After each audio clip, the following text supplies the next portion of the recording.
이런 가운데 미국과의 관세 협상 추가 논의를 위해 워싱턴을 무박 일정으로 다시 찾았던 우리 협상단이 오늘 새벽 귀국했습니다.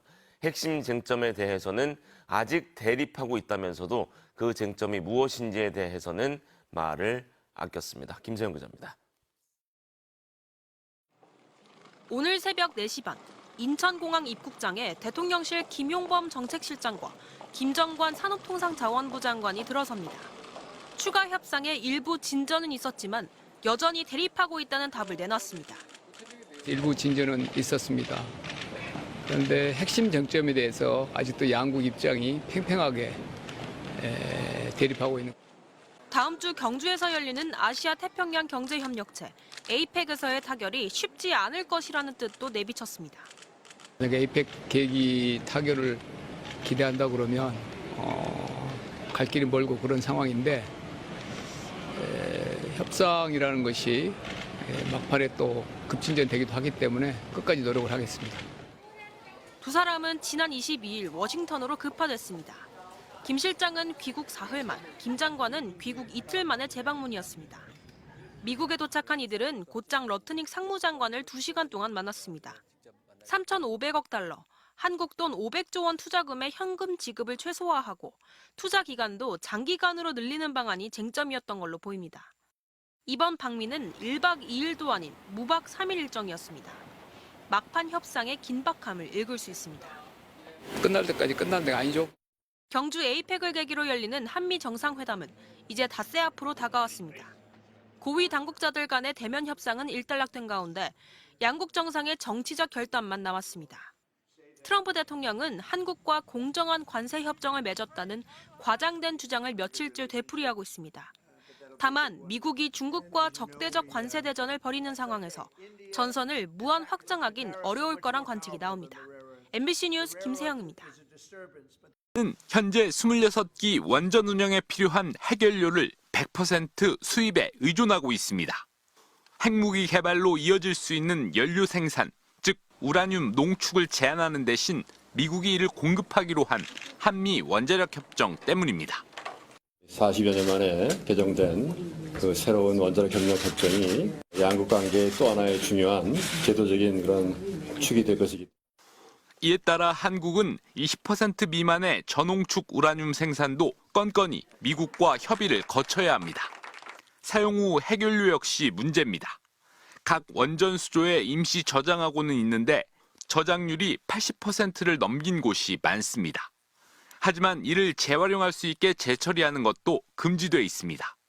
반면 일본은 지난 1988년 협정에서 포괄적 사전 동의를 보장받아 핵연료 재처리와 20% 미만 우라늄 농축을 자율적으로 할 수 있습니다. 관세 협상과 함께 원자력 협정 협상을 추진해온 정부는 이제 미국도 재개정 필요성에 공감하고 있다고 밝혔습니다. 산업적 차원에서 재처리하고 재사용하는 그런 것이 필요하다는 것을 아주 강력하게 요청을 했고 받아들여져서 이르면 다음 주 에이펙 정상회의를 계기로 한미 정상이 한국의 핵연료 농축과 재처리 권한 강화에 합의를 이루고 곧바로 세부 협상에 들어갈 거란 전망이 나옵니다. 이번 기회에 잘 논의가 된다면 SMR 같은 우리 차세대 원자로 연구 개발에 큰 동력으로 있을 뿐만 아니라 해외 시장 확대에도 크게 도움이 될 것으로.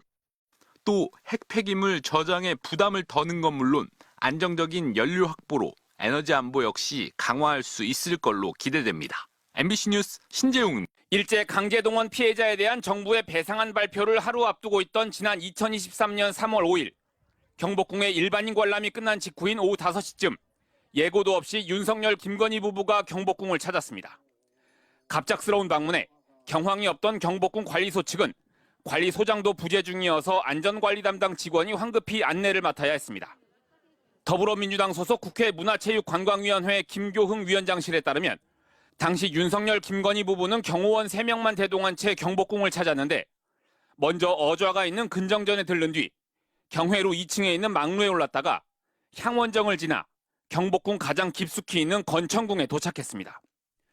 건천궁에 도착한 윤석열, 김건희 부부는 닫혀있던 건천궁 문을 열라고 직원에게 지시했고 건천궁 문이 열리자 안으로 들어간 김 씨는 사면이 막혀 있는 곤영합의 방문까지 열도록 한 것으로 전해졌습니다. 곤영합은 고종의 침소인 장안당과 붙어있는 명성황후의 침소로 지난 1895년 일본인 자객들에 의해 명성황후가 참혹하게 시해당했던 비극의 역사가 서려 있는 곳입니다. 곤영합은 평소 출입이 통제돼 있는데 닫혀있던 곤영합 방문을 열고 들어간 윤석열, 김건희 부부는 동석자 없이 약 10분 동안 단둘이 그 안에 머물다 나온 것으로 전해졌습니다. 왕의 자리에 앉았던 김건희가 명성황후의 침실까지 들어갔습니다. 안에서 국가유산을 훼손했을지, 어떤 행위를 했을지 윤석열 부부가 그곳에서 무엇을 했는지 철저히 밝혀야 합니다. 2022년 단 한 차례도 고궁을 찾은 적 없던 김건희 씨는 2023년 1월부터 갑자기 고궁을 찾는 횟수가 늘기 시작해 같은 해에만 모두 5번이나 고궁을 방문했습니다.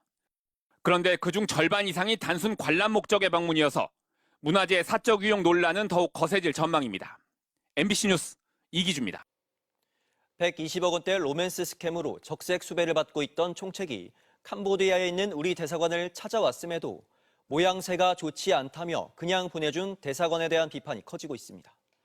직접 체포하기 부담스럽다던 대사관은 무려 일주일이나 지나서야 캄보디아 경찰에 공문을 보내 체포를 요청했습니다. 문제는 이 같은 일이 반복될 수밖에 없다는 건데 그 구조적 문제를 박솔립 기자가 취재했습니다. 120억 원대 연예빙자 사기 사건의 총책으로 지목된 한국인 강모 씨. 작년 11월 여권 연장을 위해 캄보디아 주재 한국 대사관을 방문했습니다. 대사관 측은 강 씨의 인터폴 적색 수배 사실을 확인하고도 붙잡지 않았습니다. 수배자가 돼 있다고 저 대사관에 경찰을 불러다가 체포하는 거는 좀 무리가 있어요. 모양새가 안 좋거든요. 제 발로 들어온 민원인을 대사관에서 경찰 형사가 전해서 잡아가라? 이거는 조금 좀 부담스럽습니다. 강 씨는 대사관에 납치된 아내를 구한 뒤 자수하겠다고 했다고 합니다. 하지만 별다른 소식이 없었습니다. 일주일 뒤 대사관은 캄보디아 경찰에 공문을 보내 체포를 요청했고 강 씨는 지난 2월 붙잡혔습니다. 외교부는 대사관 경찰 영사에게는 수사권이 없고 피의자를 체포할 권한도 없다고 설명했습니다. 자수를 해가지고서 이날의 경찰 체포가 돼가지고서 항구로 가는 방법밖에 없다. 현재로서는 그런 식으로 안내가 된 상황이었고 캄보디아에서는 인터폴 적색 수배 대상자라 해도 캄보디아 경찰이 수배자를 체포하려면 현지에서 발부된 체포 명령서가 있어야 합니다. 그동안 대사관은 현지 경찰에 체포 요청 공문을 보내지도 않다 뒤늦게 보낸 겁니다. 문제는 대사관이 적색 수배자 명단도 모른다는 겁니다. 한국경찰청이 인터폴 본부에 요청해 적색 수배가 발령되면 각국 경찰청에 동시 전달되지만 한국 대사관은 통보 대상도 아닐 뿐더러 명단을 열람할 수도 없습니다. 캄보디아 주재 한국 대사관은 강 씨가 찾아온 뒤에야 수배 중인 피의자임을 확인할 수 있었던 겁니다. 대응이 늦을 수밖에 없는 구조입니다. 해외 도피 사범은 해마다 늘고 있지만 범죄 피의자가 대사관을 방문했을 때 대응 매뉴얼도 없어 시급히 마련할 필요가 있다는 지적도 나옵니다. MBC 뉴스 박솔립입니다.